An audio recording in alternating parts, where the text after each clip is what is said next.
নমস্কার, আমি clinical psychologist Rituparna স্বর্ণামত। Attention জনিত যে সমস্যাগুলো নিয়ে আমি গত ভিডিওতে আলোচনা করেছি, সেই জায়গাটা থেকে আমরা যে সমস্ত শিশুরা শুধুমাত্র পড়াশোনায় ঠিকমতো মনোনিবেশ করতে পারছে না, অথবা তারা অ্যাটেনশন ইন্টারেস্ট রাখতে পারছে না পড়াশোনার মধ্যে, সেই জায়গাটা নিয়ে আমি আজকে কিছু আলোচনা করব যে আমরা সেটা থেকে কিভাবে বেরোতে পারি। প্রথমত, যখন আমরা শিশুকে কোনো টাস্ক দিচ্ছি, বড় কোনো টাস্ককে আমরা সবার আগে ছোট ছোট ছোট ছোট পোর্শনে ব্রেক করে নেব।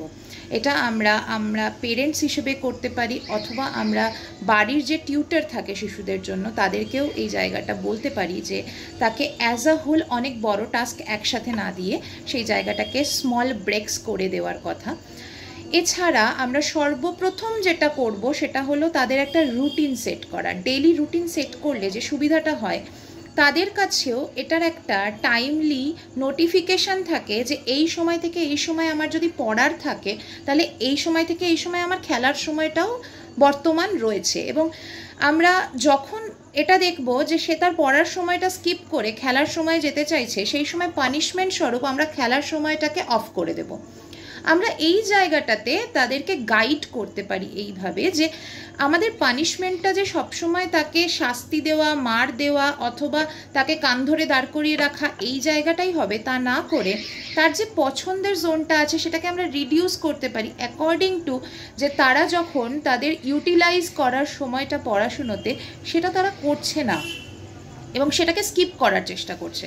সেই কারণে বেসিক একটা ডেলি রুটিন বানানো এবং সেই ডেলি রুটিনে একটা বেসিক অ্যাডজাস্টমেন্ট থাকাটাও খুব দরকার। যে একটা বাচ্চার পড়ার সময় যেমন রয়েছে, তার কিছুটা খেলার সময় বর্তমান রয়েছে, এবং তার আলাদা এন্টারটেইনমেন্টের কিছু সময় সুযোগ রয়েছে।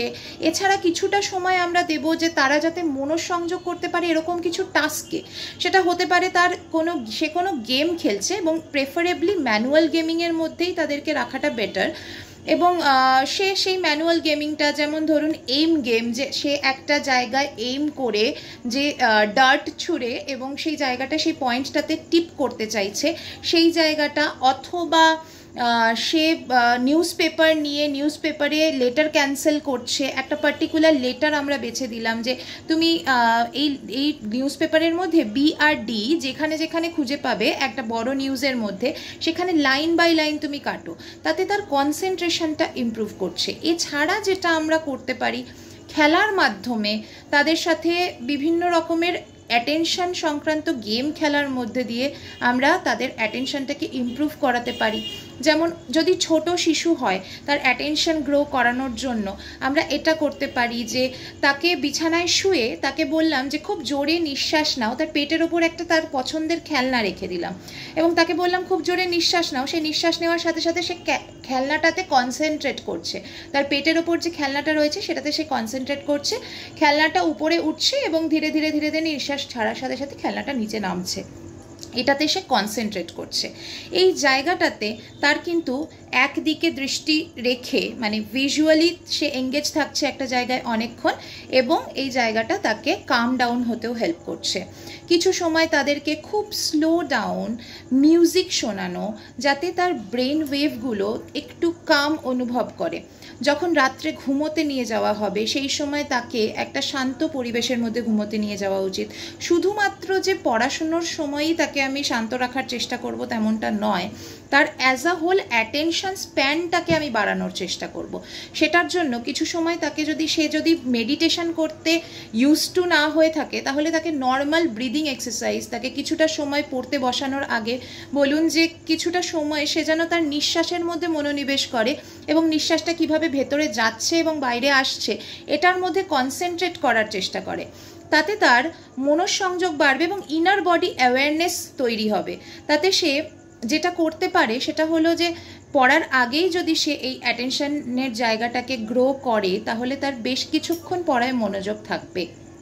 এছাড়া যেটা আমরা করতে পারি, পড়ার ইমিডিয়েটলি আগে বা পরে মোবাইল ফোন ইউজ করতে দেব না। তার কারণ হলো মোবাইল ফোন অলওয়েজ একটা অডিও ভিজুয়াল স্টিমিউলেশন বাচ্চাদের কাছে নিয়ে আসে, যেটা খুব ইন্টারেস্টিং। এবং ঠিক তারপরেই যদি আমরা তার কাছে একটা সাদা খাতা আর পেন দিয়ে দিই যে তুমি এতে লেখো বা পড়ো, সেটা তার কাছে খুব বোরিং অবজেক্ট। এটা আমাদের ক্ষেত্রেও হয়।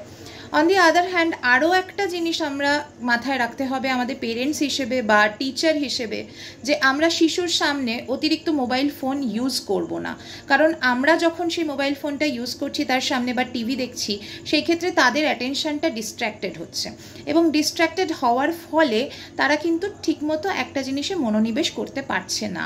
সো সেই জায়গাটা আমাদেরও কনসার্ন ঠিকমতো করে রাখতে হবে যে আমরা যাতে তাদেরকে ডিস্ট্র্যাক্ট করার মতো কোনো জিনিস তার আশপাশে না করি। এবং যখন বাচ্চা খুব ভালো পারফর্ম করছে বা সে যখন তার স্টাডি টাইমটাকে খুব ভালো ইউটিলাইজ করছে, তখন তাকে রিওয়ার্ড দিন। রিওয়ার্ড মানে ভার্বাল রিওয়ার্ড, তাকে অ্যাপ্লজ দিন যে খুব ভালো করেছো, বা তোমার পড়ার টাইমটা তুমি খুব ভালোভাবে পেরেছো, তার জন্য তোমাকে আমি এই টাইমটুকু খেলার জন্য দিলাম। বা কিছুটা সময়, ধরুন একটা সপ্তাহ সে খুব সুন্দর রুটিন ফলো করেছে, তাহলে তাকে একটা হলিডে দিন। এইভাবে আমরা বাচ্চাদের মধ্যে পড়াশুনোর প্রতি ইন্টারেস্টটাও ফিরিয়ে আনতে পারি। নমস্কার। যদি ভিডিওটা ভালো লেগে থাকে তাহলে লাইক সাবস্ক্রাইব করে দেবেন। খুব ভালো থাকবেন সবাই। নিজেদের শিশুদেরকে খুব ভালো করে ট্রেনিং দিয়ে বড় করে তুলুন।